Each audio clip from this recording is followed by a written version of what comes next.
Halo, halo, halo, halo. Hai Sobat Nusantara dan sahabat Eljon dimanapun kalian berada. Berjumpa kembali bersama dengan aku Nami dan Cia di Dongeng Nusantara. Tidak hanya menawarkan keindahan alam saja loh Sobat Nusantara. Ada salah satu daerah di Indonesia ini selain terkenal karena kekayaan alamnya yang tentunya diminati oleh banyak wisatawan lokal maupun asing. Kota ini memiliki desa-desa dengan keunikannya yang beragam loh. Cia mau coba tebak dong Kak? Pasti kota Bali. Yap, bener banget loh Cia, 100 buat Cia. Bali ini memiliki salah satu desanya yang terkenal, unik dan juga kaya akan nilai kemanusiaannya loh.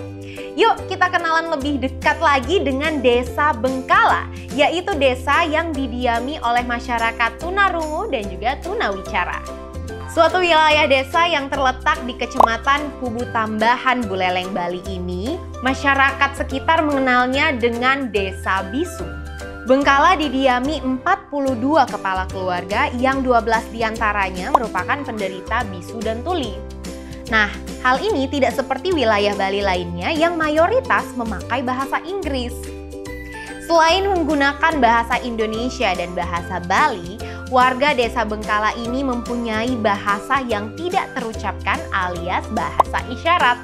Hal ini dikarenakan di Desa Bengkala ditinggali oleh komunitas tunarungu dan komunitas tunawicara atau tuli bisu yang cukup besar loh. Bahkan saking banyaknya warga yang berada dalam kondisi tuli dan bisu, Desa Bengkala ini sampai mendapat julukan sebagai desa yang kolok. Kolok dalam bahasa Bali berarti tuli dan bisu. Wah, kenapa bisa sampai seperti itu Kak?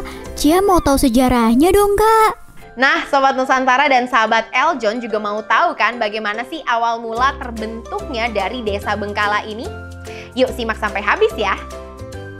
Konon katanya banyak yang mempercayai Desa Bengkala terbentuk karena sebuah kutukan yang terlontar dari Sri Maharaja Jayapangus. Ia merupakan Raja Bali dari dinasti Warmadewa yang memerintah pada 1178 sampai 1181 Masehi.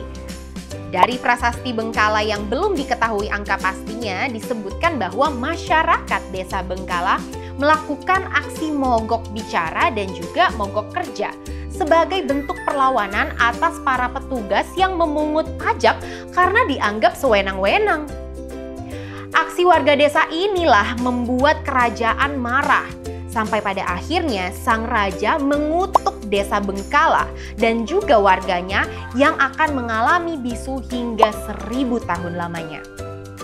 Sedangkan dari sisi medis atau ilmiah, seorang peneliti dari Universitas Archipelago, John Hinan, pernah mengambil sampel darah 200 warga Desa Bengkala pada tahun 1993. Hasilnya, diketahui kondisi tunarungu pada warga desa itu dikarenakan genetik dan juga keturunan.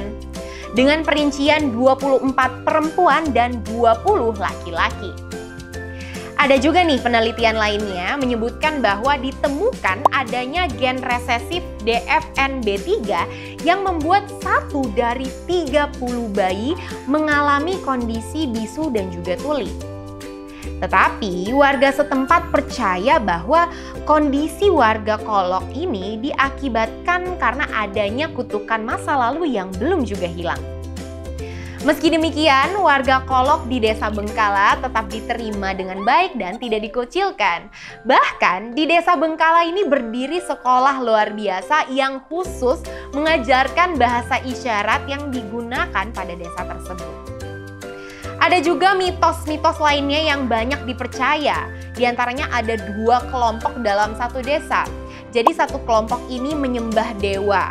Sedangkan kelompok yang lainnya ini tidak mau menyembah dewa, lalu memutuskan untuk keluar dari desa dengan membawa emas. Nah, kelompok tersebut ini dipanggil-panggil tapi tidak menoleh sehingga mendapatkan kutukan agar keturunannya tidak dapat berbicara maupun mendengar. Nah, kelompok yang terkutuk ini kemudian menetap ke Desa Bengkala. Nah, meskipun tidak ada prasasti yang menceritakan mitos ini, tetapi mitos ini juga tetap loh menjadi kepercayaan sebagai asal-usul warga Bisu Tuli, Desa Bengkala. Meski memiliki kekurangan dalam mendengar dan juga berbicara, di Desa Bengkala ini punya tarian khusus loh yang penarinya adalah para kolok atau para tunarungu dan tunawicara. Tarian tersebut disebut sebagai tari Janger Kolok. Wah, pasti unik banget. Cia penasaran Kak sama tari Janger Kolok ini. Nah, buat Sobat Nusantara yang penasaran juga nih, yuk kita sama-sama saksikan cuplikan tari Janger Kolok khas Desa Bengkala, Bali. Check it out!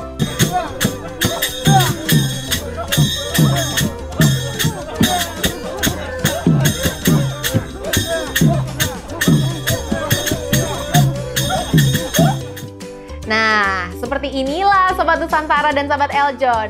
Jika pada umumnya penari mengikuti melodi musik dalam menarikan sebuah tarian, pada tarian Janger Kolok ini pemusiklah yang menyesuaikan gerakan para penari yang kolok. Tentunya tetap disesuaikan dengan aba-aba dari para pemusik. Munculnya tari Janger Kolok ini berkat tangan terampil oleh salah seorang penduduk asli Desa Bengkala bernama Iwayan Nedeng pada 1969. Namun dalam tarian Janger Kolok ini yang dinyanyikan tidak sama dengan nyanyian Janger biasanya, karena hanya menggunakan bahasa isyarat. Oke Cia, aku jelasin ya. Jadi dari Kamus Besar Bahasa Indonesia sendiri, Janger memiliki arti kesenian tradisional Bali berupa tarian yang dimainkan oleh 10 pasang penari laki-laki dan perempuan. Dalam tarian Janger Kolok ini, yang digunakan adalah irama dari bahasa isyarat. Dan alat yang dipakai dalam Janger Kolok hanya cengceng dan kendang. Karena prinsip dari tarian ini adalah penabuh yang mengikuti gerakan penari. Unik juga ya Kak Desa Bali 1 ini. Cia jadi pengen mengunjungi desa ini. Hehehe. Ih, aku ikut dong Cia. Soalnya selain punya tarian khasnya, warga Kolok Desa Bengkala dikenal memiliki kejujuran dan kedisiplinan yang tinggi loh. Mereka juga rendah hati, rajin, dan suka membantu warga lainnya tanpa meminta imbalan.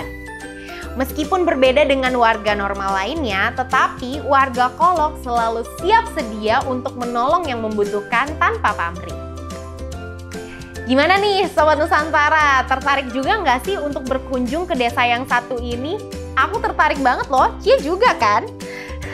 Kalau kita berlibur ke Bali, coba deh sempetin untuk singgah di Desa Bengkala. Dan kalian pasti akan memiliki pengalaman yang sangat berkesan.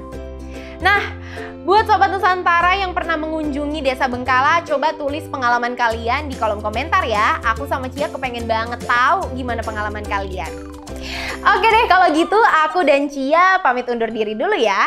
Nah, buat Sahabat Nusantara dan Sahabat Eljon dimanapun kalian berada, jangan lupa nih untuk terus saksikan keseruan kita berdua di Dongeng Nusantara episode selanjutnya, yang pastinya menyajikan beragam informasi seputar Nusantara yang menarik dan juga bermanfaat untuk kita bahas bersama. Oke? Jangan lupa untuk nonton ya. Sampai jumpa!